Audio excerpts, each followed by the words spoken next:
क्या आप जानते हैं कि भीष्म की एक प्रतिज्ञा ने कुरुवंश का भाग्यशील कर दिया? यमुना के तट पर राजा शांतनु और उनके युवा पुत्र देवव्रत थे।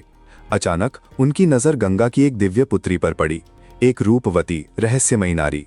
शांतनु का हृदय उस पर मोहित हो गया। उन्होंने उस देवी गंगा से विवाह किया, पर एक शर्त थी, शांतनु कभी उनके किसी कार्य पर प्रश्न नहीं उठाएंगे। बहुत वर्षों बाद शांतनु को पुनः प्रेम हुआ, एक मल्लाह की पुत्री सत्यवती से। सत्यवती के पिता ने विवाह की शर्त रखी, उनका पुत्र ही हस्तिनापुर का सिंहासन संभालेगा। देवव्रत ये सुनते हैं, पर शांतनु के मुख पर उदासी देखते हैं। राजमहल में देवव्रत ने सत्यवती के पिता के समक्ष एक भीषण प्रतिज्ञा ली।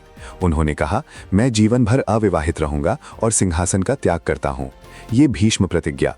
उसने शांति तो दी, पर क्या हमेशा के लिए? वर्षों बाद वही भीष्म प्रतिज्ञा महाभारत युद्ध में एक अभिशाप बन जाती है।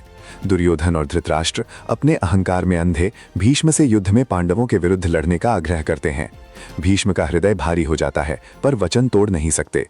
कुरुक्षेत्र के युद्ध मैदान में बाणों की वर्षा होती है। अर्जुन के तीरों से भीष्म अपने ही वचन से बंधे अंततः बाण शैया पर गिर पड़ते हैं। एक प्रतिज्ञा जो प्रेम से ली गई थी ने कुरुवंश को उनके सबसे महान संरक्षक से वंचित कर दिया। ऐसी कहानियों के लिए व्यासा को सब्सक्राइब करें, बेल आइकॉन जरूर दबाएं।